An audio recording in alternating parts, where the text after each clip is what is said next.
நான் வந்து ஒரு வளமான இந்தியாவை வந்து உருவாக்கி காட்டுறேன் அப்படின்னு வந்து சொல்லியிருக்காரு. அப்போ இளைஞர்கள்னா வந்து பார்த்தீங்கன்னா துடிப்பும் வேகமும் அவங்க இப்போ வயதானவர்கள் வயது மூத்தவர்கள் வந்து பார்த்தோம்னா அவங்களுக்கு அதாவது அறிவு இருக்கும், ஆனால் உடல் வந்து ஒத்துழைக்க மாட்டேன்.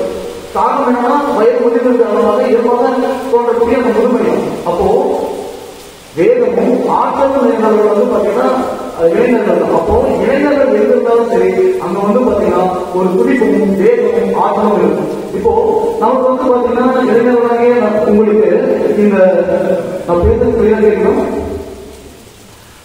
இளைஞராக உங்களுக்கு வந்து பார்த்தீங்கன்னா ஆற்றலும் இருக்கும், வேகம் இருக்கு. இப்போ ஒரு உதாரணத்துக்கு வந்து பார்த்தோம்னா நம்ம ஒரு குதிரையில வந்து ஏறி வந்து பயணிக்கிறோம். குதிரை பார்த்தீங்கன்னா நல்ல ஆற்றலும் இருக்குது, வேகமும் இருக்குது. அதனாலதான் வந்து பார்த்தீங்கன்னா குதிரை வந்து பார்த்தீங்கன்னா நம்மளுடைய மோட்டார்ல இந்த மாதிரி வந்து பார்த்தீங்கன்னா ஹார்ஸ் பவர் அப்படின்னு சொல்லுவாங்க, ஹெச்பி சொல்லுவாங்க. அப்போ இந்த மாதிரி நம்ம குதிரையில வந்து போகணும். ஆனா குதிரையில நீங்க எங்க போறீங்க அப்படிங்கிற ஒரு நோக்கம் இல்லாம சும்மா குதிரையில நம்ம பாட்டு ஏற்றி வந்துட்டு அது எங்கதான் போகணும் அப்படின்னு நம்ம விட்டோம்னா நம்மளுடைய இலக்கையோ நம்மளுடைய நோக்கத்தையோ அடைய முடியாது. அதே போல நம்ம இடத்துல இருக்கக்கூடிய வேகத்தையும் ஆற்றலையும் நம்ம என்ன பண்ணணும், நம்மளுடைய நோக்கம் என்ன, சரியான பாதையில நம்ம பயணிக்கணும் அப்படின்றத அடிக்கடி நம்ம செக் பண்ணிட்டு இருக்கோம். அதாவது நமக்கு ஒரு டார்கெட், நமக்கு ஒரு நோக்கம், நமக்கு ஒரு லட்சியம் வந்து வச்சுக்கணும். அந்த லட்சியமும் நோக்கமும் உங்களுக்கு இந்த சமுதாயத்திற்கு வந்து பயனடைகிற வகையில வந்து நீங்க ஏற்படுத்தி வச்சுக்கிறீங்க அப்படின்னா அது ஒட்டுமொத்த இந்த உலகத்துக்கும் பயன்படுகிறோமா. அப்படிப்பட்ட நடைமுறைகளாலதான் நான் பேசுறது நிறுவனம் உங்களுக்கு ஈஸியா வந்து ரீச் ஆகுது. பல அறிவியல் நடவடிக்கைகள் எல்லாமே பல அறிவியல் அறிஞர்கள் மற்றும் அனைத்து நபர்களுடைய ஒரு சமூகம் சார்ந்த சிந்தனைகள்தான் வந்து நம்ம வரைக்கும் வந்து ரீச் ஆயிருக்கு அப்படின்ற விஷயத்த நம்ம வந்து இந்த இடத்துல புரிஞ்சுக்கணும். அப்போ இந்த நம்மளுடைய இந்த நோக்கம், அதாவது நீங்க வந்து இந்த ஒரு குதிரை மாதிரி இருக்கும். அந்த குதிரை நீங்க எந்த இடத்துக்கு போக போறீங்க அப்படின்றத வந்து நீங்க அந்த தெளிவு இருந்துச்சுன்னா என்ன பண்ண முடியும்னா நம்ம கரெக்டா அந்த இடத்துக்கு போயிட்டு நம்ம ரீச் பண்ண முடியும். அப்போ நம்ம இடத்துல இருக்கக்கூடிய வலுவான இந்த உடல் நிலை மற்றும் மனம் இதை வந்து நமக்கு ஒரு டார்கெட், நமக்கு ஒரு கோல் வந்து செட் பண்ணிடும். அப்போ நமக்கு ஒரு பேஷன் அப்படின்றது ஒன்று இருக்கும். சரிங்களா? அப்போ பேஷன் அப்படின்றது வந்து பாத்தீங்கன்னா நீங்க ஃப்ரீயா இருக்கிற போது எதன் மீது அதிக நாட்டம் வந்து ஏற்படுகிறது. குறிப்பாக நீங்க எந்த துறையில வேணா இருக்கலாம், எந்த துறையில வேணா இருக்கலாம். அதே போல வந்து பாத்தீங்கன்னா இந்த சும்மா மொபைல வந்து ஸ்க்ரோல் பண்ணிட்டே இருந்தோம்னு வச்சுக்கோங்க. நீங்களே உங்களுடைய மனசுல சொல்லுங்க, எவ்வளவு நேரம் வந்து நம்ம ஸ்க்ரோல் பண்ணிட்டே இருக்கோம், டைம் போறதே தெரியாது. ஆஃப்டர் 1 hour 1 hour கழிச்சு வந்து இதுல நம்ம என்ன கத்துக்கிறோம் அப்படின்னு ஒரே நிமிஷம் மட்டும் யோசிச்சு பாருங்க. நான் நம்ம திருப்பி செஞ்சிருப்போம், போகும் அப்படின்னு இருக்கோம், ஒரு லைட் போட்டு இருக்கோம். அங்க போனது முற்றிலுமா வந்து நம்மளுடைய மதிப்பிட முடியாத காலம் தான். அப்போ சும்மா வந்து மொபைல வந்து ஸ்க்ரோல் பண்ணி இருக்கிறது, ஸ்டேட்டஸ் வச்சுக்கிறது, இதெல்லாம் வந்து பாத்தீங்கன்னா பெரிய அதாவது நாலேஜ் பெருசா வந்து பாத்தீங்கன்னா புவர் பீப்புளுடைய திங்கிங் தான் வந்து இந்த மாதிரி இந்த இருக்கக்கூடிய இந்த மொபைல் கம்பெனிஸ் ஆப் கம்பெனி எல்லாம் வந்து பாத்தீங்கன்னா நமக்கு வந்து நம்மளுடைய நேரத்தை வந்து செய்யறாங்க. இப்போ நெட்ஃபிளிக்ஸ், இந்த அமேசான் போன்ற அமேசான் இந்த இது பவர் ஸ்டார், அது என்ன ஹாட் ஸ்டார், அது கூட பாருங்க. அப்போ இந்த மாதிரியான விஷயங்கள்லாம் நம்மளுடைய நேரத்தை தின்பதற்காக இருக்கு. அப்போ அவங்க என்ன சொல்றாங்க ஒரு பேட்டியில வந்து எல்லாரும் வந்து பாத்தீங்கன்னா ஃபுல்லா வந்து எங்களுடைய ஆப் தான் வந்து பார்க்கணும், அது மூலமா எங்களுக்கு தூக்கம் ஏன்னா வரும் அப்படின்னு சொல்லி வருத்தப்படுறாங்க. இவங்கெல்லாம் தூங்காம இருந்தாங்கன்னா வெளியே தூங்காமே இருந்து என்னோட ஆப் மூலமா அவங்களுக்கு வருமானம் வந்து நம்ம சம்பாதிச்சு கொடுத்துருக்கோம். சோசியல் மீடியாவில் வந்து பாத்தீங்கன்னா ரொம்ப ஆக்டிவா இருக்கிறது வந்து பாத்தீங்கன்னா அது ஒரு தவறான விஷயம் தான். நமக்கு தேவையான, அதாவது எப்படி வந்து ஒரு பொது வாழ்க்கைக்கு வந்துட்டோம்னா நல்லதும் இருக்கும் கெட்டது இருக்குமோ அதே போல இந்த மொபைல்ல வந்து பாத்தீங்கன்னா நல்லது இருக்கு கெட்டது இருக்கு. இதுல நாம எதுக்கு எதை பயன்படுத்துகிறோம் அப்படின்னு நம்ம அந்த ஒரு விஷயத்துக்கு நம்மளுடைய வள்ளுவர் வந்து சொன்ன மாதிரி சென்ற இடத்தால் செலவிடாது தீது ஒருக்கி நன்றிபால் விபத்து அறிவு சொல்றாங்க. அப்போ இதே விஷயத்தான் வந்து பாத்தீங்கன்னா கண்ணதாசன் சொல்லியிருப்பாரு, கண் போன போக்கிலே கால் போகலாமா, கால் போன போக்கிலே மனம் போகலாமா, மனம் போன போக்கிலே மனிதன் போகலாமா, மனிதன் போன பாதையை மறந்து போகலாமா. சும்மா கண்ணு பாக்குறதெல்லாம் பார்த்து அப்படியே கால் பின்னாடியே போயிடக்கூடாது, கால் போனதுக்கு பின்னாடி மனசும் போயிடக்கூடாது, மனசு போனதான் மனுஷனும் பின்னாடி போயிடக்கூடாது. ஆனா அப்படியே மனுஷன் போனாலும் நமக்கு முன்னாடி வாழ்ந்த அந்த மனிதர்கள், நமக்கு முன்னாடி வாழ்ந்த எத்தனையோ விஷயம், எத்தனையோ முன்னோர்கள் காட்டிய வழியை பற்றி நாம் அறவழியில் நல்ல வழியில வந்து நடக்கிறோம். இந்த அப்போ அப்படிப்பட்ட ஒரு விஷயத்த இதே பொருள் தான் வந்து பாத்தீங்கன்னா இதே விஷயத்தை தான் அந்த பொருளை வந்து பாத்தீங்கன்னா சொல்லுது. சென்ற இடத்தால் நம்ம பார்க்கறதெல்லாம் வந்து பாத்தீங்கன்னா மனசு போக விடாம அலைப்பாய விடாம அது நன்றிப்பாக மீட்பது அறிவு அப்படின்னு வந்து வள்ளுவர் சொல்றாரு. சரிங்களா? அப்போ நாம நல்ல விஷயத்தான் வந்து அதிகமா நம்ம வந்து ஃபோக்கஸ் பண்ணணும். நம்ம வெளி உலகத்துக்கு சோசியல் மீடியா இந்த மாதிரி எப்போதும் வெளி உலகத்துக்கு நம்ம வந்துருக்கோம். அப்போ இந்த மாதிரியான டீவியேஷன் அண்ட் டிஸ்ட்ராக்ஷன்ஸ் வந்து நமக்கு நிறைய இருக்கும். அதுல எது சரி தவறு அப்படின்றத நாம தான் நம்மளுடைய சிந்தனையை பயன்படுத்தி அறிவை பயன்படுத்தி நாம மாற்று வழியில போகாம வந்து நம்மளோட சரியான வழியில வந்து பயணிக்கக்கூடியது நாம் எப்பவுமே அதை சார்ந்த விழிப்புணர்வுடைய வந்து இருக்கணும். சரிங்களா? அதே போல இங்க சோசியல் மீடியா வந்து யூஸ் பண்றது வந்து பாத்தீங்கன்னா நமக்கு ஏகப்பட்ட சோர்சஸ் வந்து இருக்கு. அதுல நல்ல விதமா வந்து பயன்படுத்தலாம், அதே போல தீமையான முறையிலே பயன்படுத்தி அதுலயே வந்து பாத்தீங்கன்னா மூழ்கி போயிட்டு அதுல அடிக்ட் ஆகக்கூடிய ஒரு ஸ்டேஜஸ் வந்து பாத்தீங்கன்னா இருக்கும். அப்போ ஒரு நல்ல உதாரணம் வந்து பார்த்தோம்னா மனிதன் வந்து பரிணாம வளர்ச்சி வந்து அடைஞ்சிருக்கணும். சார்லஸ் டார்வின் வந்து பாத்தீங்கன்னா தன்னுடைய இயற்கை பரிணாம கோட்பாடு அப்படின்ற அந்த புத்தகத்துல என்ன சொல்றாரு அப்படின்னா மனிதன் வந்து குரங்குகள் பிறந்தான். அதே போல அவர் வந்து ரொம்ப ஜாலியா வீட்டுல சுத்திட்டு இருந்தார். அவருக்கு எது வேலையுமே நாட்டாரு. ஸ்கூல்ல வந்து பாத்தீங்கன்னா இவங்கெல்லாம் படிக்க மாட்டான், வணக்கமும் வாங்க மாட்டான் அப்படின்னு சொல்லி காட்டிருக்கான். அவங்க அப்பாவுக்கு ரொம்ப கவலை. அவங்க அப்பாவுக்கு வந்து பாத்தீங்கன்னா அவர் வந்து டாக்டர் ஆகணும் அப்படின்னு வந்து ரொம்ப ஆசை. ஆனா இவருக்கு வந்து பாத்தீங்கன்னா ஒன்றும் எதுவுமே ஒட்டல. அப்புறம் என்ன பண்றாங்கன்னா இந்த மாதிரி கப்பல்ல வந்து அனுப்பிச்சுடுறாங்க. இந்த மாதிரி அவருடைய சொந்தக்காரர் வந்து கப்பல் போவாரு, சரிப்பா 3 மாசம் போயிட்டு அப்படின்னு சொல்லிட்டு அனுப்பிச்சுடுறாங்க. இவ்வளவு ஆரம்பத்தில் வந்து பாத்தீங்கன்னா அந்த கப்பலில் போகும்போது எதுவுமே சேராம வாமிட் எடுத்து ரொம்ப வந்து ஸ்ட்ரகிள். அப்போ வந்து என்ன ஆகுதுன்னா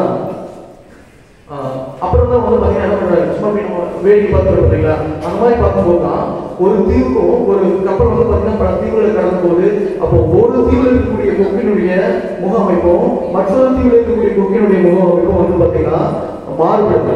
அப்படி மாறுபடும் பொழுது அது என்ன அப்போ இதுக்கும் அதுக்கும் என்ன வித்தியாசம் அப்படின்றத வந்து பாத்தீங்கன்னா டீப் அனலைஸ் பண்ணி வந்து பாத்தீங்கன்னா முடிச்சுக்கிறாரு. இந்த மாதிரி ஒரு எறும்பு அங்க இருக்கக்கூடிய அந்த தீவில் இருக்கக்கூடிய எறும்பு எத்தகைய பரிணாம வளர்ச்சி அடைஞ்சிருக்கு, இங்க இருக்கக்கூடியது வந்து பாத்தீங்கன்னா எத்தகைய பரிணாம வளர்ச்சி அடைஞ்சிருக்கு அப்படின்றத வந்து பாத்தீங்கன்னா டீப்பா அப்சர்வ் பண்ணி தான் வந்து அந்த விஷயத்தெல்லாம் தெரிஞ்சுக்கிறாரு. அந்த மாதிரி வந்து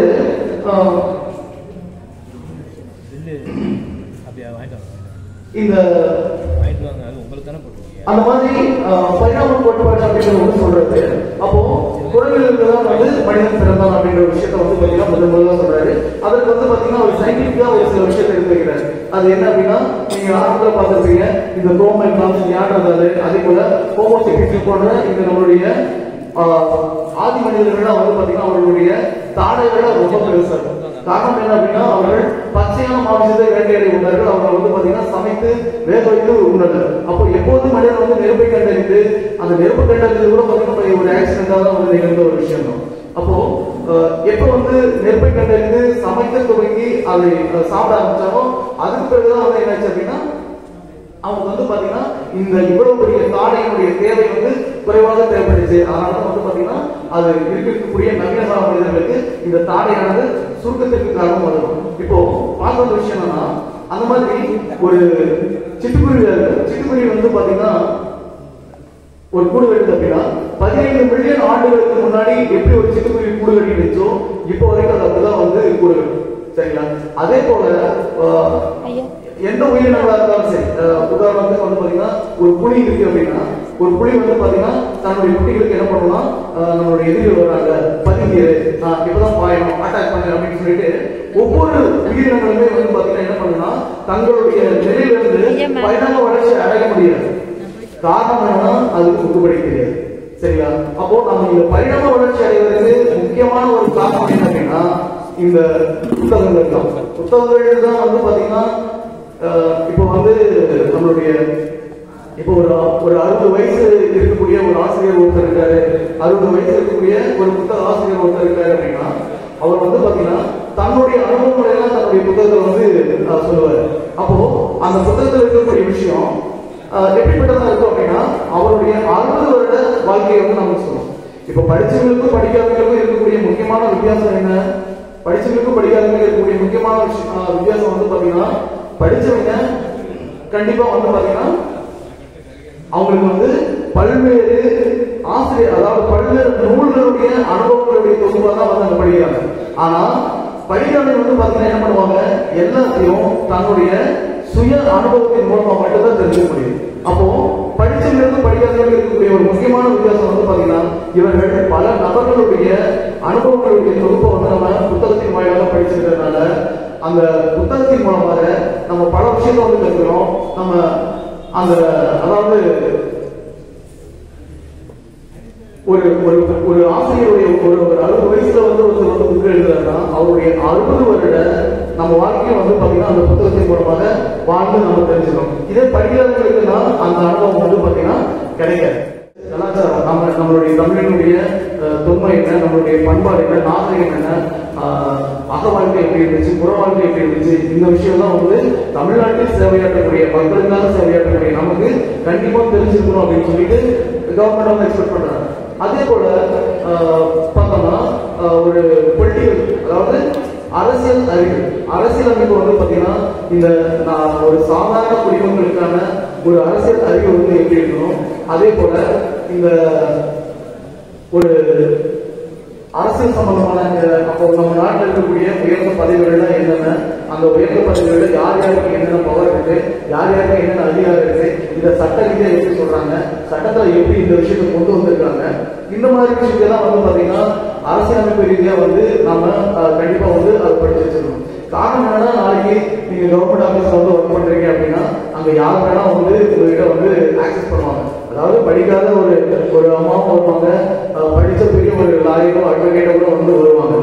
அங்க வந்து பாத்தீங்கன்னா நீங்க எல்லாத்துக்கும் யாரும் சொல்லிக்கலாம், சரிங்களா? அந்த இடத்துல இது என்னுடைய ஒர்க்கில் அப்படின்னு நம்ம சொல்ல முடியாது. அப்போ அந்த இடத்துல வந்து பாத்தீங்கன்னா நாம சட்டம் வந்து கண்டிப்பா நம்ம படிச்சிருக்கணும். அப்போ இதை வந்து நமக்கு தெரிஞ்சுக்கணும் அப்படின்னு நம்ம அரசாங்கம் வந்து பாத்தீங்கன்னா நம்ம கிட்ட எதிர்பார்க்கறாங்க அப்படின்ற ஒரு விஷயத்தையும் நம்ம புரிஞ்சுக்கணும். இந்த அதாவது இந்த அரசு பணி அப்படின்றது எல்லாருக்கும் உரிமையானது, எல்லாராலையும் கண்டிப்பா வந்து படிக்க முடியும். என்னை பொறுத்த வரைக்கும் இதுக்கு நீங்க டெடிகேட்டிவா ஒரு 1 year வந்து ஸ்பெண்ட் பண்ணீங்கன்னா போதும். இப்போ இங்க கல்லூரியில் படிச்சிருக்கக்கூடிய காலகட்டங்களே கூடவே வந்து பாத்தீங்கன்னா அப்படியே இதையும் சேர்த்து வந்து படிச்சு வந்தீங்கன்னா நிச்சயமா ஒவ்வொருத்தரும் வந்து சாதிக்க முடியும். அதன் மூலமா வந்து உங்களுடைய கனவையும் உங்களுடைய லட்சியத்தையும் வந்து நிச்சயமா அடைய முடியும். நீங்க இப்போ வந்து பாத்தீங்கன்னா இந்தியர்களுடைய ஒரு பாயிண்ட் சொல்லிடுறேன், இந்தியர்களுடைய சராசரி வயது வந்து பாத்தீங்கன்னா 73 வந்து சொல்றாங்க. அப்போ நம்ம ஆவரேஜா 80 வருஷம் வரைக்கும் இருப்போம் அப்படின்னா இப்போ உங்களுக்கு ஆவரேஜா ஒரு 20 அப்படின்னு வச்சுக்கோங்க. இப்போ நம்மளுடைய வாழ்க்கையினுடைய 4 பங்குல 1 பங்கு வாழ்க்கை வருஷம். இந்த 1 பங்கு வாழ்க்கையானது நம்ம ஏதாவது பெரிய அளவுக்கு ஏதாவது ரொம்ப இன்டென்ஷனலா ஏதாவது பண்ணிருக்கோம் அப்படின்னா மேக்ஸிமம் இருக்காது. ஆனா இந்த ஒரு 1 year அல்லது 2 year வந்து பாத்தீங்கன்னா நீங்க ரொம்ப ஒரு தீவிரமா அதிதீவிரமா வந்து ஆழ்ந்து ஒரு நோக்கத்தோடு படிச்சீங்க அப்படின்னா நிச்சயமா மீண்டும் இருக்கக்கூடிய உங்களுடைய 3 பங்கு வாழ்க்கை மட்டும் இல்ல, உங்களுடைய எதிர்கால தலைமுறையினர் எல்லாருமே வந்து பாத்தீங்கன்னா ஒரு நல்லா இருக்கும், சரிங்களா? அதுக்கு வந்து இந்த கல்வி அப்படின்றத நமக்கு ஒரு பேராயுதமா இருக்கு. இதை வந்து பயன்படுத்தி நீங்களும் வந்து ஒரு நல்ல முறையில் வந்து இந்த வாய்ப்பை வந்து பயன்படுத்திட்டு நீங்க கண்டிப்பா எல்லாரும் உங்களுடைய வாழ்க்கையில ஜெயிக்கணும் அப்படின்னு சொல்லி உங்க எல்லாத்திலிருந்தும் விடைபெறுகிறேன். நன்றி.